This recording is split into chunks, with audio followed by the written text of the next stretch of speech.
Hi, I'm Josh Tyson, co-author of Age of Invisible Machines, the first best-selling book about conversational AI.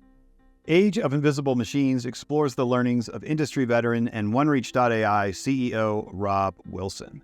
Each week, Robb and I bring in a guest to continue the conversations we started in the pages of our book. This week on the Invisible Machines podcast, we're talking about why age might play a factor in how we anthropomorphize conversational AI, how the technologies associated with conversational AI are having a positive impact on employee experience at McDonald's, and why, at its core, AI is a term for UX technology. Our guest is Tanmay Bakshi, an AI and application architect at IBM. Tanmay is something of a technology wunderkind. He started coding when he was only 4 years old, and his first iOS app was released just 5 years later when he was 9. At IBM, Tanmay has been involved with ongoing automation efforts for McDonald's that are impacting employees and customers in the drive-thru lanes. An autodidact and eternally curious technologist, Tanmay joins us to talk about the deepening convergence of UX and AI. Before we jump into this practical and enlightening discussion, however, I wanted to let you know that this episode brings Season 3 of the Invisible Machines podcast to a close. We'll be back with Season 4 in a few weeks, and we've already been gathering some awesome conversations that we're super excited to share, including a return visit from Ben Goertzel. We've also got more in-action episodes like the one we recently published with OneReach.ai's lead experience architect, Annie Harshberger. That episode has quickly become our most popular release to date, and we're excited to bring you more content that shows AI agents in action, swarming around all kinds of complex use cases. We might even have another popular guest coming back to join in the hands-on fun there, so stay tuned. Right now, though, let's hear from the amazing Tanmay Bakshi. Invisible Machines is produced in partnership with OneReach.ai. Their Generative Studio X platform for orchestrating AI agents has been named a leader by every major analyst group, including Forrester, Gartner, and IDC. Enterprises and organizations all over the world are using GSX to create fleets of advanced AI agents called Intelligent Digital Workers, or IDWs. These IDWs leverage tons of shareable skills and are highly customizable using the platform's no-code building tools. To try out an IDW and experience AI agents with real agency, head to OneReach.ai.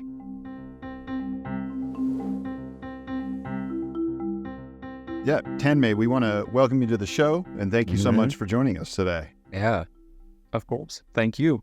Yeah. Glad to be here. And, Rob and I were laughing earlier because we've said it on the podcast before, I'm sure, but we're both old enough to kind of remember when checking your email involved going all the way to the computer department on campus. It was kind of an ordeal. And so, we've had a lot of conversations with people who've been in tech for a really long time and kind of bring that perspective to it. And what I think is fascinating about your journey is that you started so young, but also I guess what I'm curious to learn about is how young were you? Did coming to technology at such a young age give you a different perspective on technology to some of your colleagues, I wonder?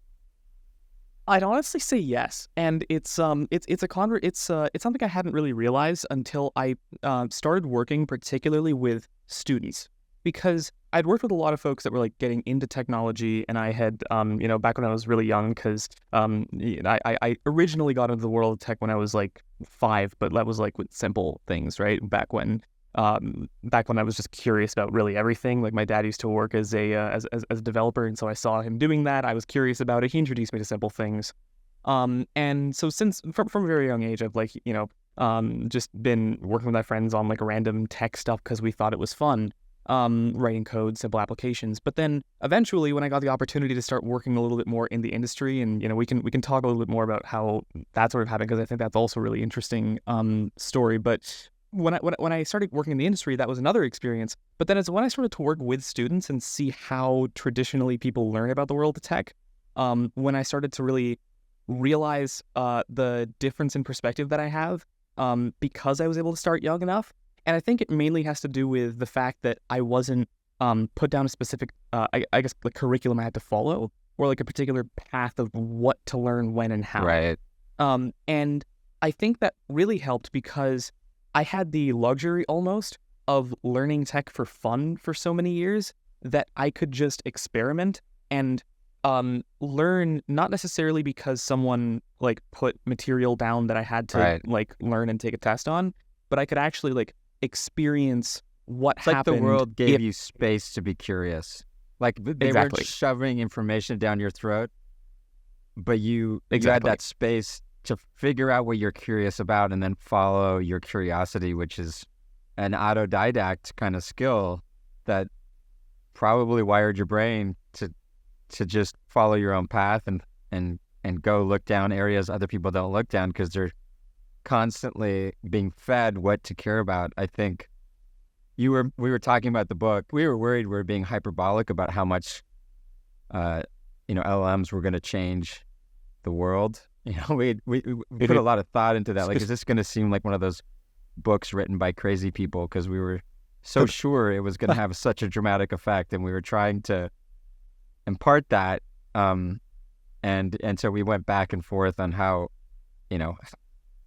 aggressively we wanted to say this was going to change everything. And yeah, we get into a lot of depth and detail on those changes, and a lot of them have happened. A lot of them are still going to happen. But it comes from that same thing, like, why were we able to write this then? Because we were able to chase curiosity before we're being fed it. And now people are trying to catch up. Now they're being like LLMs, image recognition, okay. and they're trying to catch up with what's happening in the world. And I think it's still a really good point that it's not evolved enough. People's understanding globally is not evolved enough for us not to step back. I still think we're looking at this down the wrong lens, but I don't know. What are your thoughts? I feel a lot of people are like very anthropomorphic about this whole thing, and they think the whole point is to like reproduce a human brain, and we're like, why? That's a party trick. But what are your thoughts on that? Being somebody who explored your curiosity. I honestly couldn't agree more. People anthropomorphize artificial intelligence a lot, and it's something that I've for a very long time been trying to grapple with. Both why, because I think there's like the obvious answer as to why, but then also how could you work towards actually sort of drawing the line of like what artificial intelligence really is when we can barely seem to actually define it. And one of the conclusions I sort of came to a little while ago was, in my head, AI is really a UX term and not a technology term, is the way I like to put it. Yes. And that's exactly, you can start to see why I love like the book and a lot of the things that you've mentioned so much, because it really is like the AI is a moving goalpost continuously, right? It is whatever we sort of decide feels like it's intelligent today. Right. It's a perception. And in particular, exactly. And in particular, when I was going through your book, there was one quote that really stood out to me, because it's one that I've really felt very strongly about, and this sort of drove the point home for me. The quote about our minds respond to speech as if it were human, no matter what device it comes out of. That one in particular. That's Josh. I take no credit. That's all Josh. Now I'm blushing. How I think I love that one so much, because it also proves why so many people sort of are really drawn to examples like LLMs, ChatGPT, these sorts of things as like the new, I guess, milestone of this is artificial intelligence. Because right as you introduce language into the equation, you immediately have this perception of this thing is intelligent, right? Right. And in a way, there's some sort of parts of that that are right? Like it is surprising, really. I think, at least to me, without having this prior experience, it would have been the amount of raw reasoning almost, or at least what seems like reasoning, right? That you can get out of training statistical language models. Like, I think before we had the ability to do that, I don't know if we would have predicted that that's what the outcome would be, that those emergent capabilities would exist.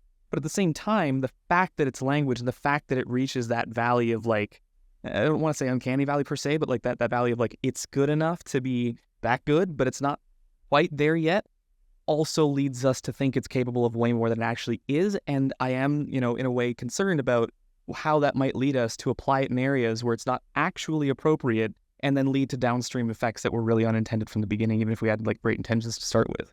Yeah. We talk a lot about the fine line between anthropomorphism being helpful and getting in the way. And I don't think we've decided whether it's, the good outweighs the bad yet. But I think when it comes to entertainment, it's great. Like there's no worries about it. It's, as long as everybody knows it's entertainment, as long as it's honest about itself, I think that's fine. And the movie Her to me is more, this conversational AI is a game, right? And but then when it starts doing work and it starts having real impact on the physical world, and our lives, we realize that it goes from a game and it's a fine line between being a game and being productivity tool. And I think that's finding that fine line. Like, what mode are we in as end users? Like you said, this is a new interface for talking to machines. It's a new UI to interact with machines, and it's better than a GUI because it can also contain micro UIs. It contain GUIs. It can, it's bigger than GUIs, so therefore it's better. And that idea that we box it into this place of just humans. Well, humans aren't going to conjure up a map with a pointer over a text message, right? They're not going to sit there and code a cropping tool so that you can crop an image real quick and send a message to a friend.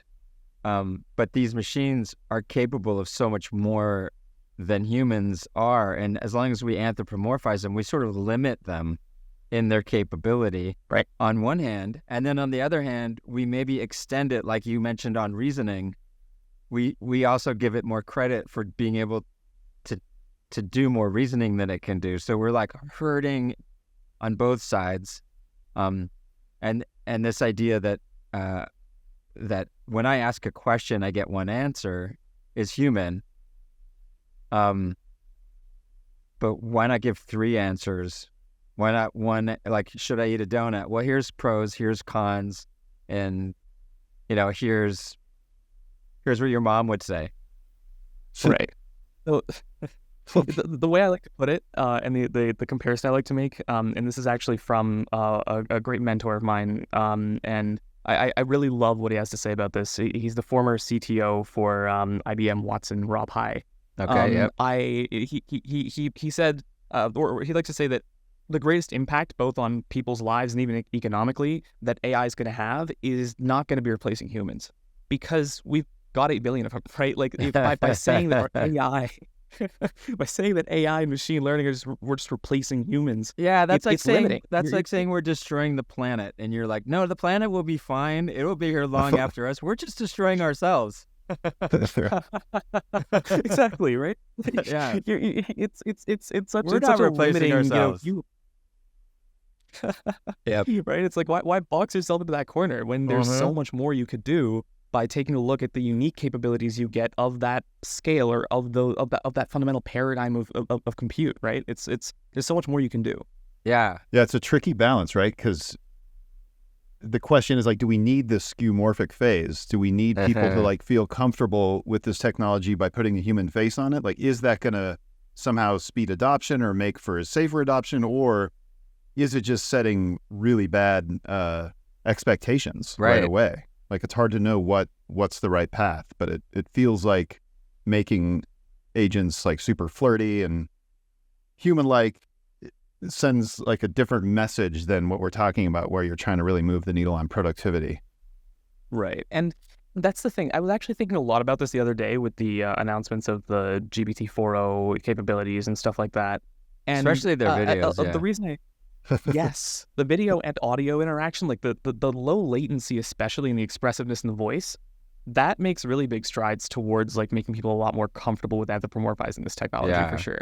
And what really fascinates me about that is, on one hand, I can see the advantage of that, because there's a lot of times where you'd be working with with a tool like ChatGPT, and there's some tasks that, for example, like even I know that it would be good at. Like I want to make a super simple like teeth tunneling tool. Like I don't need to write that code. That's like 60 lines of code that it can just write up for me. Right. But at the same time, sometimes it's just too unnatural to go out of your workflow to then write out this message and to have it like construct this thing and bring it. So on one hand, I sort of see how having that like just continuous on call, you can speak to this agent feels natural. You don't feel like you're interrupting what you're doing to go to talk to like an AI system is good. But on the other hand, inherently there's like the tip of the iceberg of the risk. The one that like, everyone will talk about is like, are you trusting this a lot more now than you should necessarily with the answers that it's giving you because it's instant, it sounds like human, et cetera. Or even like going deeper, what are the, like, is this potentially making the quality of the output of what you do worse now, right? So there's a lot of intricacy to it, but I think it's going to be interesting to see what the impact of it is. Yeah. I think we won't really know until we actually put it out into the wild and take a look at how it evolves. Yeah. Yeah, I think people, the more we can like, stretch the boundaries of it being itself, design this new language, I think the more we'll actually see what it's capable of. Right.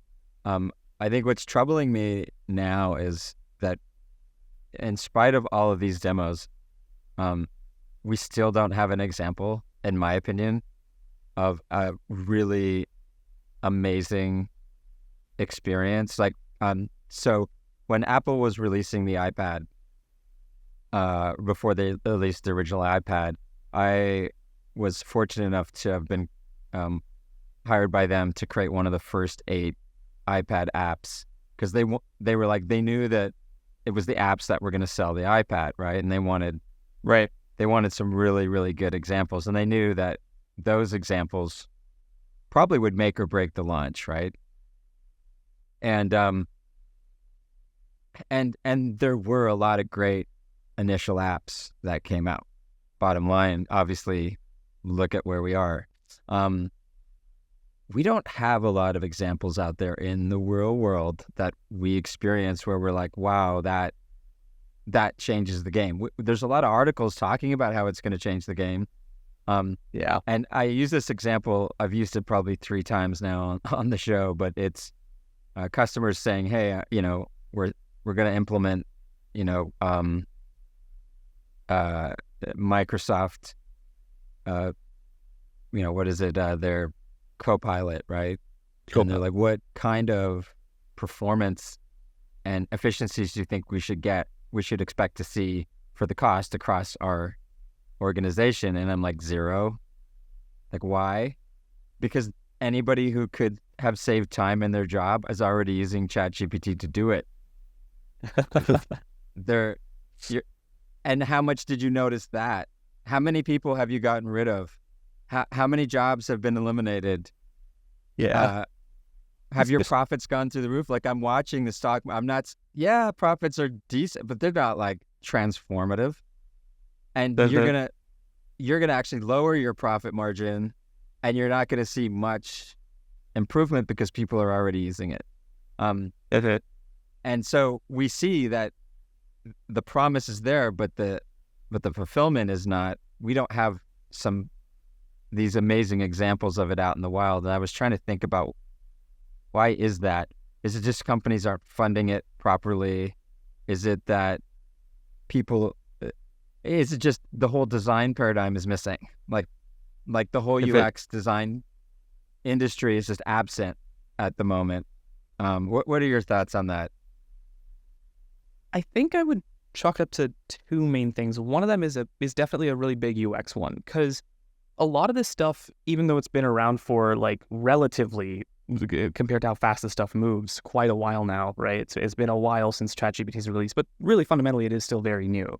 And it's, I think, still making that transition out of being like a research tool or like a scientific advancement into being like a real world tool that people use.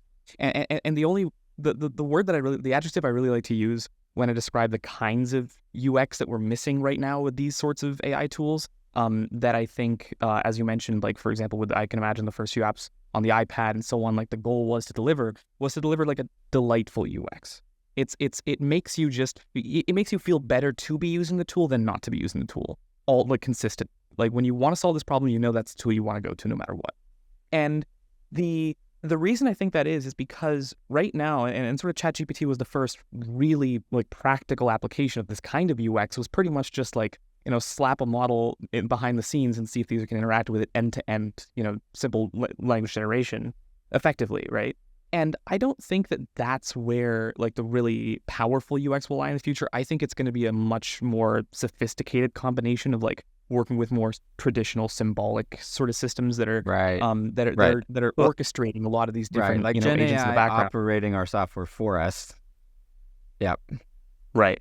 'Cause it Exactly. can. And so, yeah, and that's one of the big things. But then the other one I'd also say is, right now, at least with the state that these tools are in, I find that the people that get the most benefit out of them are almost the people that at first glance you would think wouldn't get as much out of them. It's the people who are the best at what they do, are really efficient at doing it, understand it well, that are able to leverage the tools the best because they know exactly how to like chunk their work into pieces where they can say, okay, I can now change my workflow to make it so that maybe this part of the problem that I was going to solve manually, I know that this is something that I don't need to do and I can likely automate very quickly, right? Like exactly as the example I was giving you a second ago, right? Like if I wanted to write a simple custom, load balancer in Python, and I don't want to figure out how to look through the documentation of two different built-in libraries to figure out how to tunnel things, and I know it doesn't matter, it's a throwaway script. I, as a more experienced developer on the team, no longer need to spend the time to go look that up and take another 20 minutes out of my day.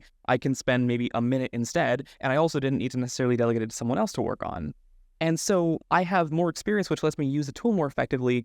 But I think that change with the state that the tools are in now is a lot more subtle than people would expect from a more detached from the actual work on the ground standpoint.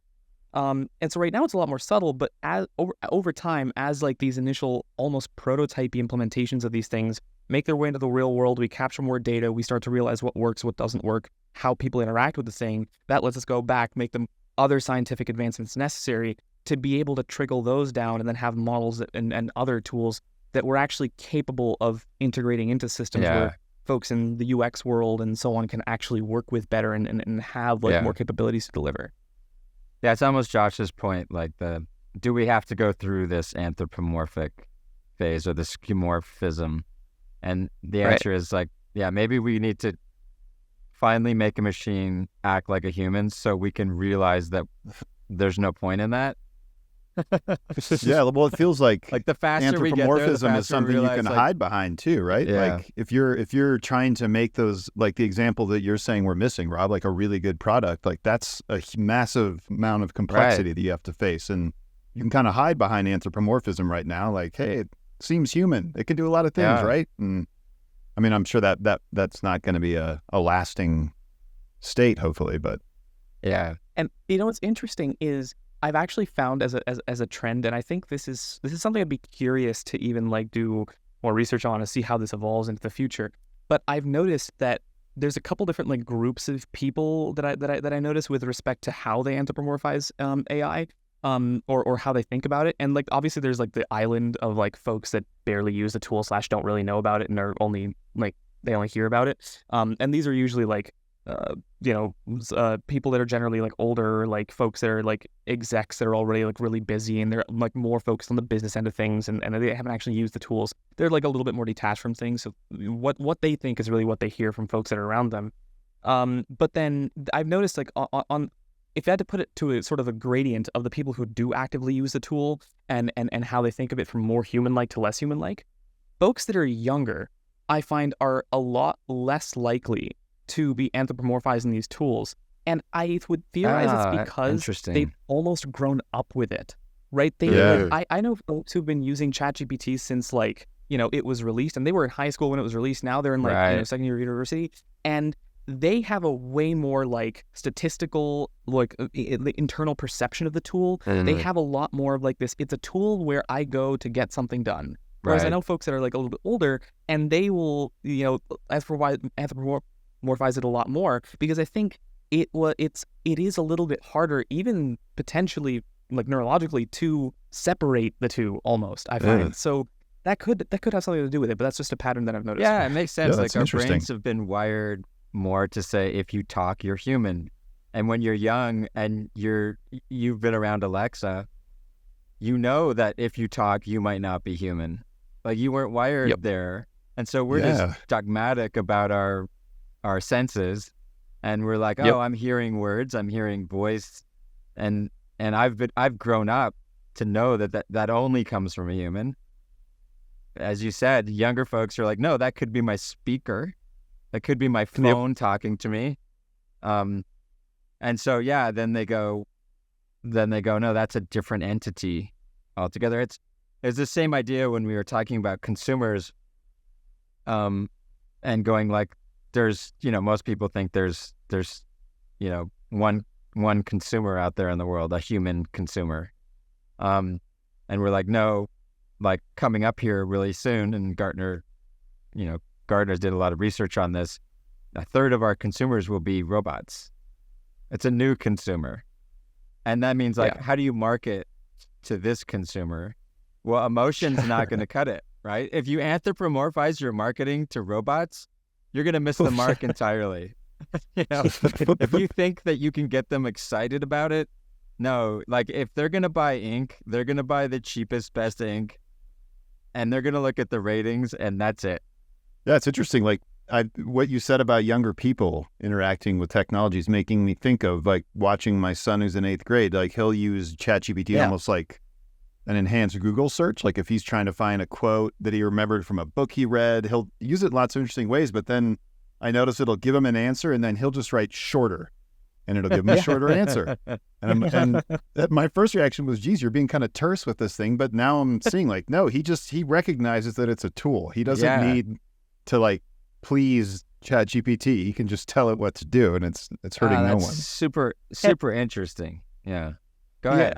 And I will quickly mention that I think it's especially interesting to me because even before the whole LLM hype, I've always just really been fascinated by the intersection of language and psychology. Like the fact that not only do we construct language, but the way that you speak and the language that you hear as you grow up and through your life, the fact that can physically change the way that you perceive things is fascinating to me. Yeah. And it even goes to like other examples, like how babies are pretty good at like facial recognition for primates, but then you lose that ability as you grow up unless you continuously exercise it, that sort of thing.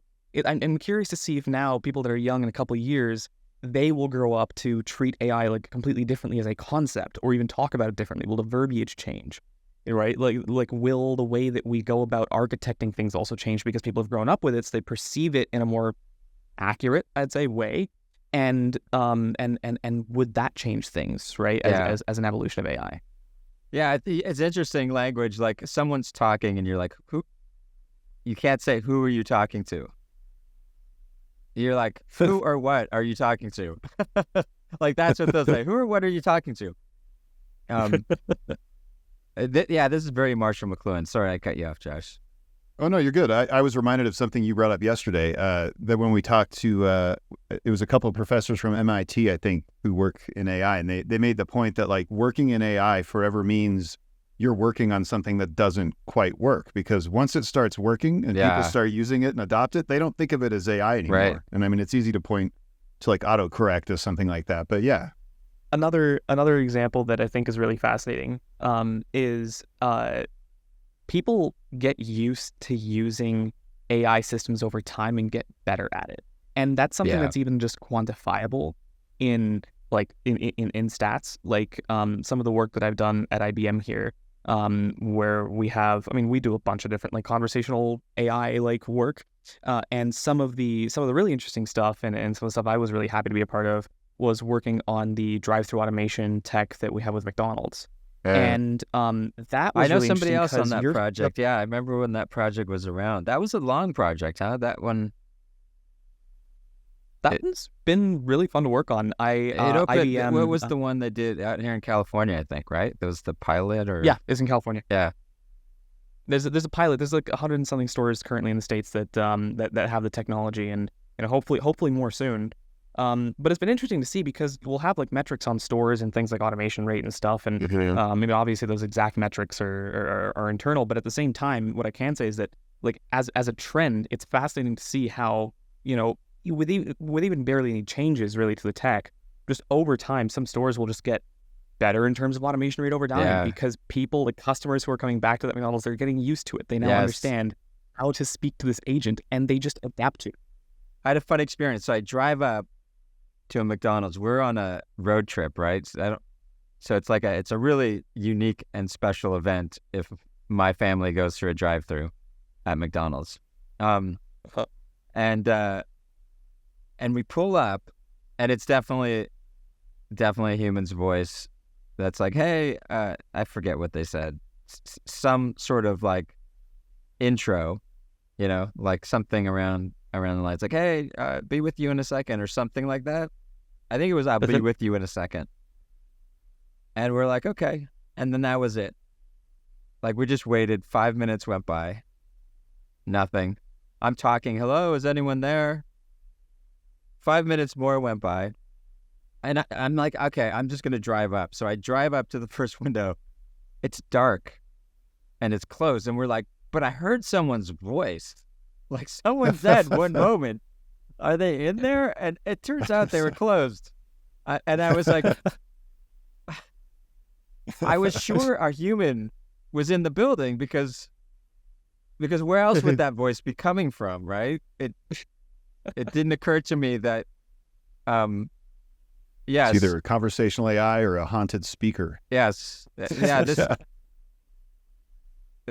This machine and the anthropomorphic nature of it caused me to like waste 15 minutes in a closed drive-through line.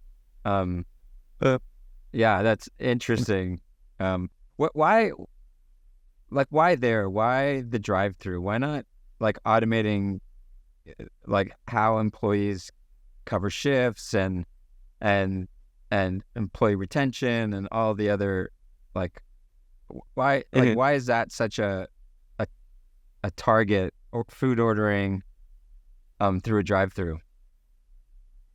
I think the main reason for it is because these other metrics that we want to optimize for are ones that we can optimize for indirectly almost by achieving that use case and making it really good. And it's been so really it's like a starting point. Exactly, right? And okay. and it's one of those use cases that really has an impact, even in a positive way, on employees and franchisees in a way that a lot of people don't expect or don't think about beforehand. Okay. It's been really interesting to work with the franchisees and actually hear their feedback, and even employees, because I've been to a couple of these stores, worked with folks like, behind the counter, actually hear what they think about the system and actually gotten to like wear the headset for a day, see what it's like. And what we've heard from the employees is that they now no longer enjoy working in that environment if the agent isn't turned on. Because actually taking orders in the drive-through and, entering those orders in, they don't like doing that. That's not something that they're really like excited to do, right? It's a really repetitive process. It's one of those things where it's just like, you need people to map what the person's saying in that speaker post to an order in the cash register. That's all that matters. And then from there, what they want to be doing, and what of course these store owners want them to do, is be the ones actually making and delivering that food. So in a way, you are able to increase throughput and increase efficiency and so on, and including employee retention and like the got it. There's two really important points to unpack there. The first one is that there's the negative time, right? The sort of inverse that maybe that thing isn't high value, but the thing that enables them to go do becomes super high value, and that in itself is high value. And then the other thing is humans don't like routine, repetitive, mundane. So high turnover rates, tedium, and machines love tedium. Like they work best at like, oh man, repeating the same task over and over exactly the same way. That's beautiful. Yeah, machines are all about that. So that's an interesting point that you really, you can't understand, and this maybe it comes down to ROI analysis. You can't understand the ROI of automation in a spreadsheet by saying how much time does this save, because the downstream implications of it We talk a lot about that, and we should talk more about that. This idea that software development is becoming more like drug testing, where you may be out to cure cancer and you may end up with something that like cures hair loss.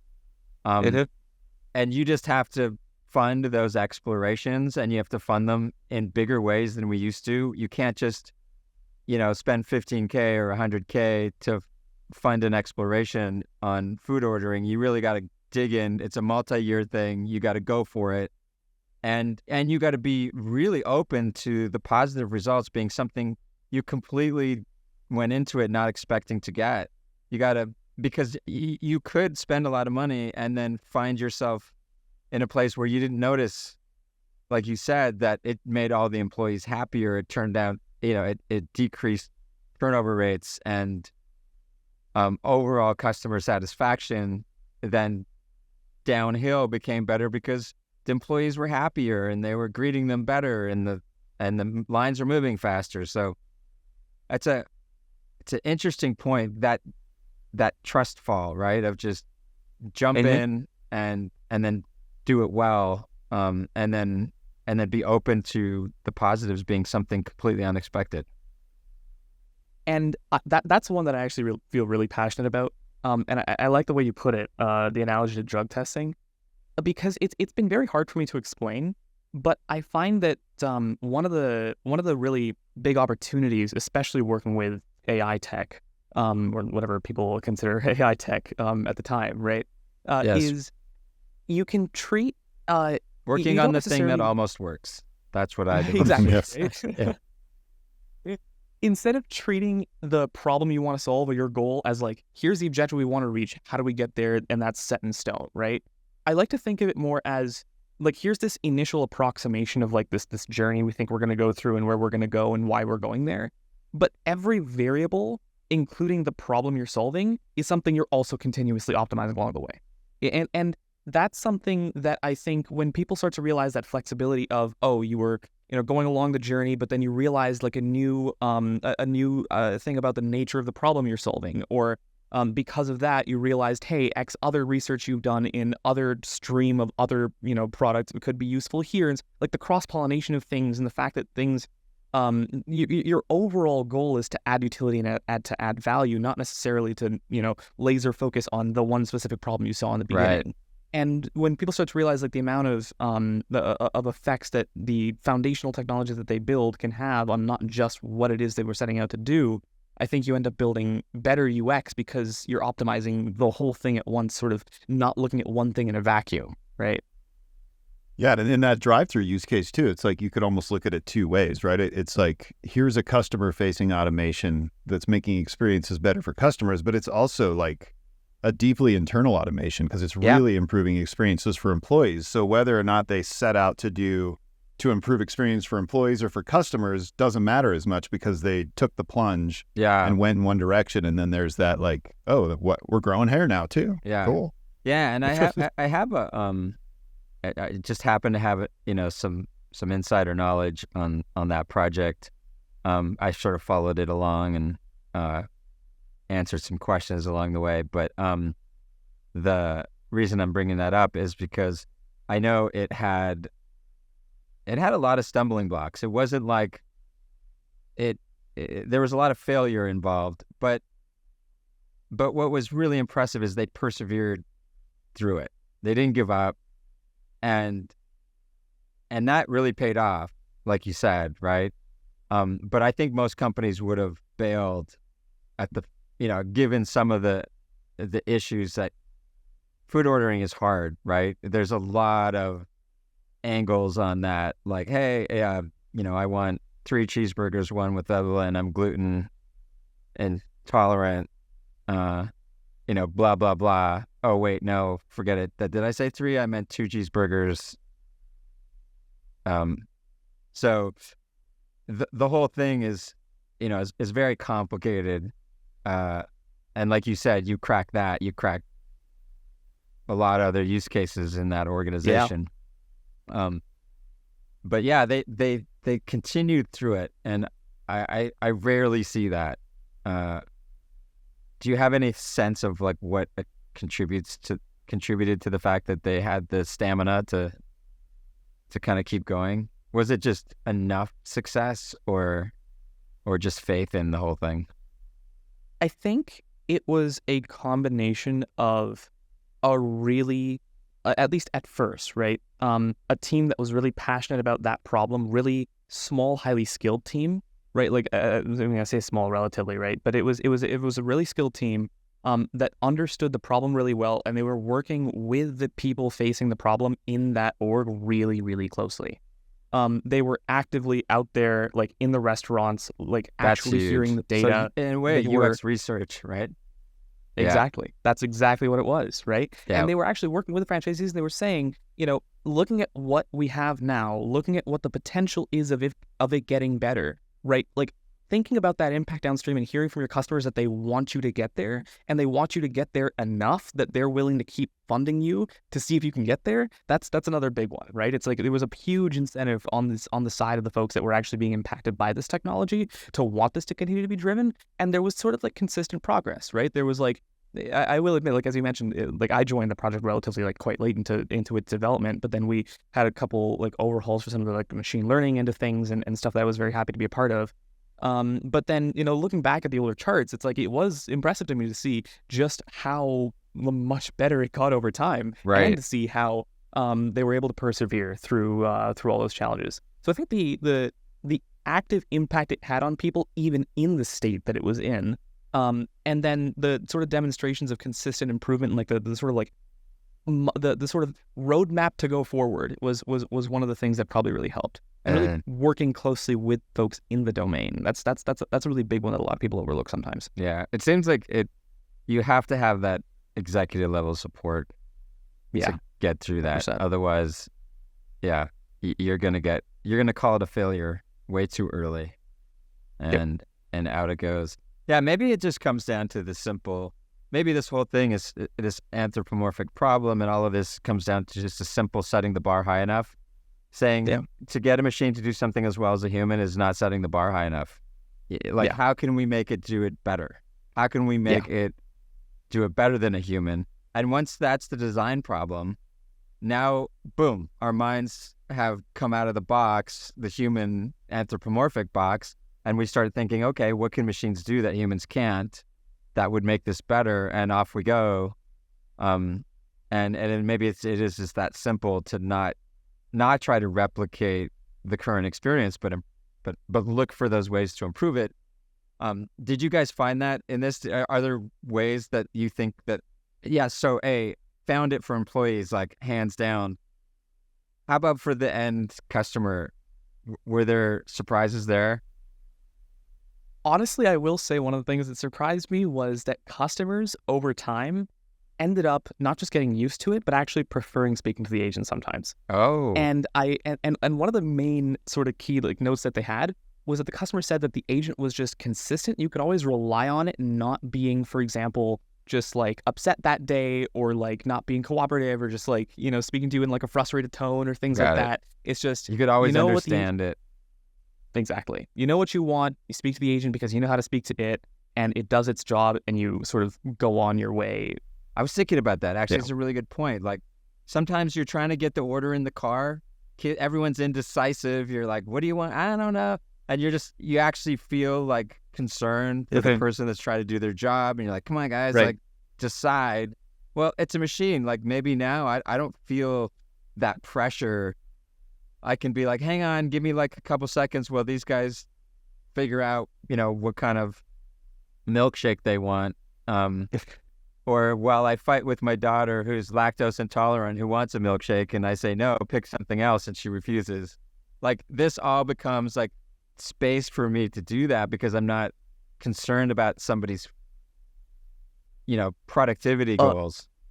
I'm sorry to ruin the experience for anybody that actually does think of it that way, but if you do want to think about whose feelings you might hurt when you have that sort of situation in your car, is the ASR folks on our team, the speech recognition folks having to deal with side speech.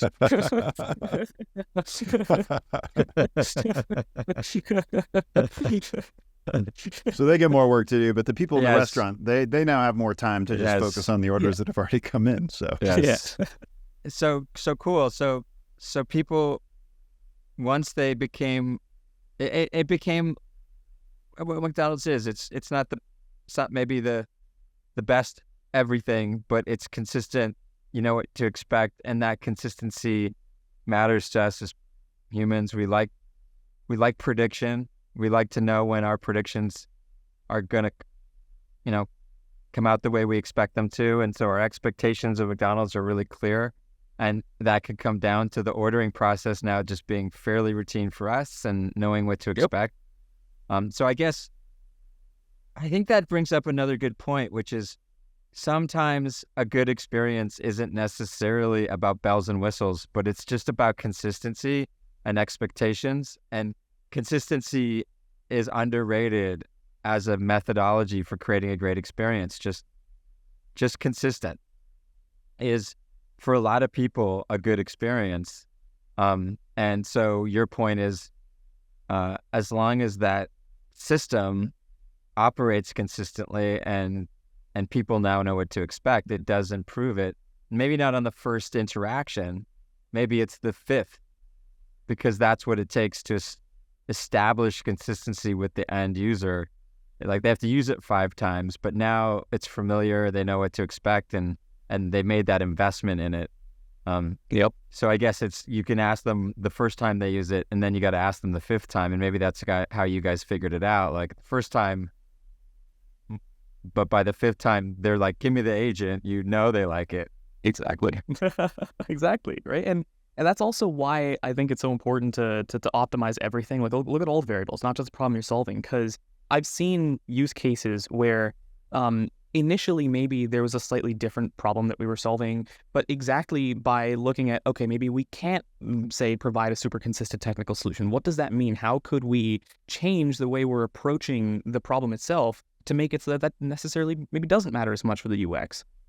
So for example, a project that I was brought in to help with a while ago, working on developer productivity tooling. And this is back when ChatGPT was relatively new, and so everyone was on the hype train of like, I want to release like a tool that lets you chat to this agent, and like explain like a code problem you have or like a unit test you want to write or whatever, and it writes it for you. And right off the bat, you could tell this tool, like, it was great for demos, as with a lot of other AI tools, but it wasn't that great for actually using. And one of the key things that I really highlighted was there's almost this like exponential like curve of how useful this tool is versus how good it is and how consistent it is at giving you a correct answer. Because you could get really good, but until you reach the tipping point of it's good enough to justify me leaving my workflow, going to the tool, explaining my problem, taking a look at the solution, seeing if it's right, bringing it back in, recontextualizing the solution, like, until it's good enough and reaches that tipping point, people are going to use it. Because it's not worth that effort if I got to really think about whether or not it's going to be correct, right, and potentially have gone through the cost of leaving my workflow to do it, especially as developers, because we have so much context that you can't lose for no reason. Yes. And so like one of the main things that I highlighted was, instead of focusing on a chat solution, bring something into the IDE. Do it more like a GitHub Copilot type of thing, where you've got suggestions not task that are switching. Even yeah, and sometimes even those are distracting. So then you do things like, look at the confidence of the tokens that you're getting from the language model. Think about the context with respect to like maybe certain parts of the syntax tree within the language that you're dealing with, where you might not want autocomplete because that's super subjective. Or think about, does it make sense to give a multi-line suggestion here? Have they waited enough milliseconds without typing that we should actually show the suggestion? Like, think about all these little things to say, okay, how can we minimize the cost of being wrong if we know that we're going to be wrong enough at the time, that not minimizing that cost will cause people to not want to use this tool. It's like a friction benefit thing. How much friction, how much benefit? The benefit has to outweigh the friction, and task switching is underestimated. There was a study done by MIT that said on average, knowledge workers switch tasks about 427 times a day. That means like, we're talking about a minute and a half. And I think this kind of brings up a really important UX point, that when you have to switch interfaces, even if that's tabs, but if you have to go from one application to another, that it's task switching, and there's a huge weight. So you imagine if there's a weight upon task switching, a cognitive weight and a productivity weight, and you multiply 427 times a day that we're task switching to get our job done. And to your point, if this could be streamlined by one UI, one conversational UI on our software, so we're not switching software, the impact is unimaginable. And that's kind of a big part of probably what happened at the McDonald's story as well. Like there was probably a task switching component that this was like one task that they didn't have to switch to. They could, switch between fewer tasks, do things longer, focus more. And you go, wow, like 427 times the implications of one UI on all of our, like you said, bring it into the UI. Would it bring everything into the UI? Not just this, like, and then like make the UI a conversational one that just flows from tool to tool in the background. It's like, I don't need to know I'm sending an email. Just tell Bob I'm going to be late to the meeting. Don't tell me how I need to do it. Don't make me think about opening this app. Don't distract me with getting caught on my inbound email now while I went to do an outbound thing.